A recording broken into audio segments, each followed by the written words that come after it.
Wake up, everybody. It's your girl, Sophie back here on Sophia's Football Talk to discuss what will most likely be new Manchester United manager. Because at this point, it's not really whether or not Ten Hag will get sacked or if he gets sacked.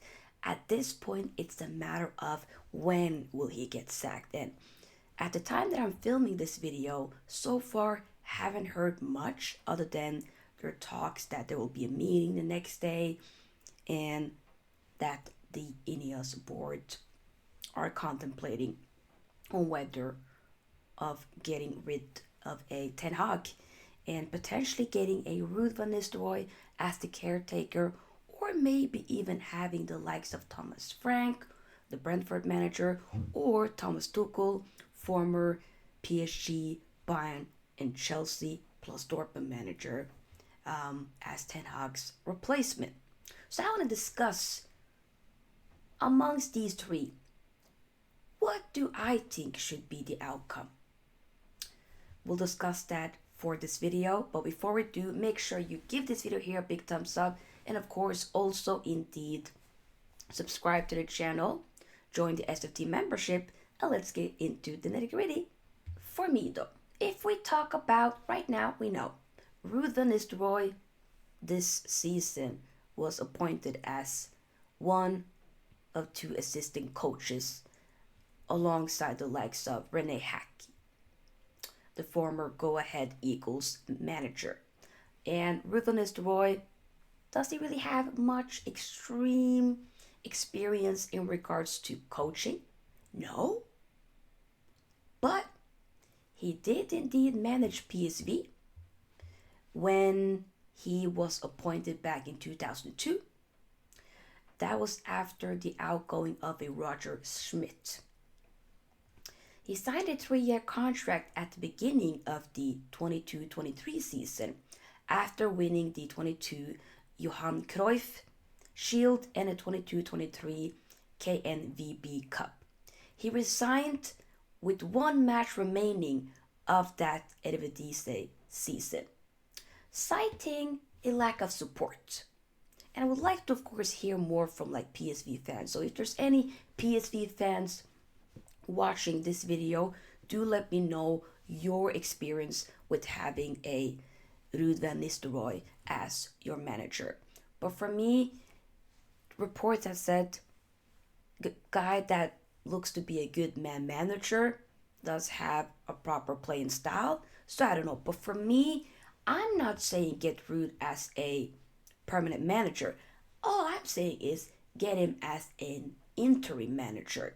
Just until the season is done, or at least until January. Go and speak to different managers, figure out who will then be your actual permanent manager for the next season, because this season right now it's kind of a write-off, but I still want to salvage it as much as I can. Top 4 at this moment looks to be a stretch, but hey, I still want to go for the Europa League at least. Get as far up in the league table as possible. So I'm not really giving up, but we have to, of course, get rid of Ten Hag. The question or the talking point for this particular video is more so about, okay, he probably will be leaving. What should we do next? So Ruud is definitely on the table for sure. And it looks like that might be the more plausible scenario at this very moment. But, however, we do also have some other managers that are still in or of interest of Ineos. We have the likes of Thomas Tuchel, who, since he parted ways with the Bayern Munich last season, hasn't had any job since. I mean, technically, he was talking to Man United after the FA Cup win, which in a lot of ways probably saved Ten Hag's job. Either way, it looked like we weren't progressing any further with the talks with a Thomas Tuchel, because he wanted more so he wanted more control of the transfer windows and all of that. But Ineos is like, we kind of want to do our own thing. Like, we hear you, but we also don't want the manager to have too much control because we've kind of, you know, done that before with the old regime. So let's not do that again, per se. So he was like, nah, I'm going to leave. I need something else.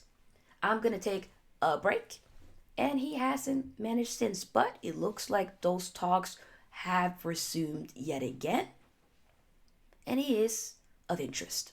But how has his managerial career looked? To be fair, managed Dortmund got a DFB Pokal, so cup, back in 16-17. For PSG, he's had 2 league titles, and I was a bit surprised by that. I was like, really? I really assumed that he won more league titles. No disrespect, but okay. Won a couple of cups, but not that, you know, impressed.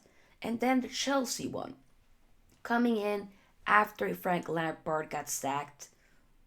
Pretty sure he got the job back in the February 2021 and ended up winning Champions League that same year. So that was definitely a big achievement, of course, 100%. Most likely, that obviously is his biggest achievement. Um, and then you have for Bayern, he came in pretty much underachieved, but still was able to win the league in his first year.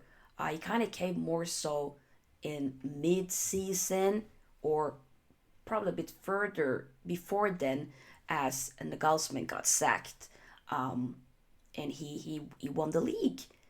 But I think it was more so on a technicality because if you remember, the guy basically won the league because Dortmund messed up on the final day. That's what it all goes down to. So, other than that, it's not much. It's a couple of cups here and there, and we all know kind of how it ended at Bayern. So for me, I don't know. And maybe the playing style is a bit too defensive. I think when he coached at Chelsea, they weren't able to create that many chances, but they were more defensively resolute for sure. But it's also the way that he kind of clashes with people that I don't know. I'm not gonna sit there and say that I would be, oh, I'm gonna demonstrate, I'm gonna be, furious if he's the new manager. But I would feel some type of way. I won't really be that gassed by any means of the imagination. Not at all. We also have another guy that is Thomas Frank, the Danish Brentford manager who, is having Brentford play some good football. But could he be the guy to take Man United to the next level? I don't know about that. Maybe he'll be the guy before the guy, but I think looks to be a great manager, have some great tactics, but I'm a bit underwhelmed. I'm not gonna be super opposed to it, but it's not really on my list. So he's managed Denmark is different under 16, 17, 19 teams, and then from 2013 to 2016, that's when he managed Danish club Brøndby, and from 2018 and onwards, he's now been the Brentford manager ever since. Got them, promoted them from the championship back in 2021, and he's had Brentford play some interesting, exciting football for sure. I mean, Ivan Toney has been cooking, Ryan Umbremo who's cooking under a Thomas Frank, so it's something, but I'm not going to say it's going to be my first pick. So for me, if we now sum up all of these 3 managers that we've now talked about, I think what's likely and what I would be maybe a lot more on board with is getting a Ruud van Nistelrooy to be interim until the end of the season. Just while we figure out who's going to be the next permanent manager and have that person come in, manage at the beginning of next season, or of course for preseason, all that. But I think that will be the best decisions. That's just me.